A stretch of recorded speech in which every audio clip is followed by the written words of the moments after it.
خوف خدا تو یہ ہے کہ تو ایک منٹ کے لیے بھی، ایک لمحے کے لیے بھی گناہ کی سوچ آئے تو ڈرے کہ میرا رب کہیں ناراض نہ ہو جائے۔ خوف خدا تو یہ۔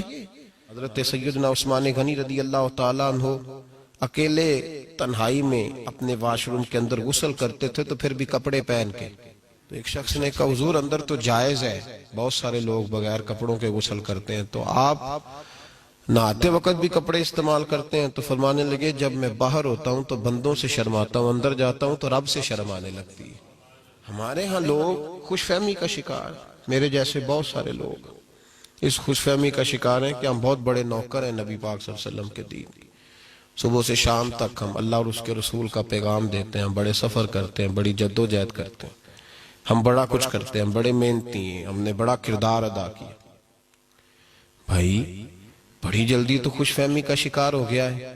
یہ رسول اللہ کی غلامی ہے صلی اللہ علیہ وسلم، یہ نبی پاک کی غلامی ہے۔ اس کے اندر تو جان ہتھیلی پہ رکھ کے تو نذرانہ بھی پیش کر دے تو پھر بھی مصطفیٰ کی غلامی کا حق ادا نہیں ہوتا۔ اور یہاں تھوڑا سا کام کر کے دو چار ڈیوٹیاں دے کے لوگ خوش فہمی کا شکار ہو جاتے ہیں۔ مجھے حضور سے بڑی محبت ہے، میں جب نعت سنتا ہوں تو مدینہ مجھے یاد آتا ہے، میری آنکھوں سے آنسو رواں ہوتے ہیں۔ خوش فہمی ہے۔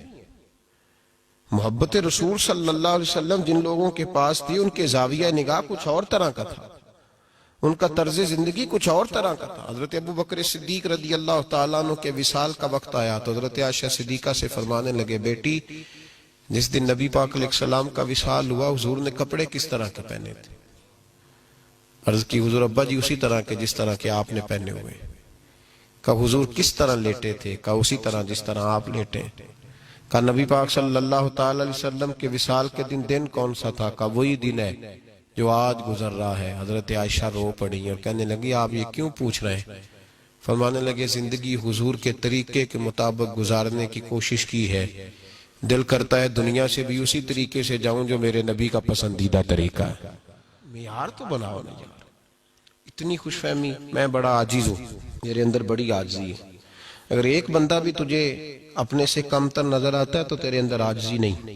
ایک بندہ اگر تجھے اپنے سے کم تر نظر آتا ہے، تجھے چھوٹا دکھائی دیتا ہے کہ یہ مجھ سے کم اخلاق والا ہے، میں اس سے نمازوں میں نیک ہوں، صدقات و خیرات اس سے زیادہ کرتا ہوں، ایک بندہ بھی، سوچ کے بات کر رہا ہوں، ایک بندہ بھی اگر تجھے اپنے سے کم نیک نظر آتا ہے تو پھر تیرے اندر عاجزی نہیں، پھر جا کے علاج کر۔ حضرت عمر فاروق رضی اللہ تعالیٰ عنہ ارشاد فرمایا کرتے تھے اگر قیامت کے دن اعلان ہوا نا سارے لوگ بخشے گئے ہیں، ایک بندہ رہ گیا ہے جس کے لیے دوزخ کا فیصلہ ہے، تو فرمایا مجھے ڈر لگتا ہے وہ عمر ہوگا۔ اتنی عاجزی کہ وہ گناہگاروں کی لسٹ میں اپنے آپ کو سب سے آخر میں شمار کرتے ہیں۔ اور یہاں لوگ کہہ دیتے ہیں فلانا دیکھو نا، کبھی اس کو میرے جیسا بندہ بھی بول کے کہتا ہے فلاں بندے کو کبھی مسجد آنے کی توفیق نہیں ہوئی، تجھے شرم آنی چاہیے، تو اپنی حیثیت کا تعین تو کر، تیری اوقات ہے تو اللہ کے گھر میں داخل ہو سکے۔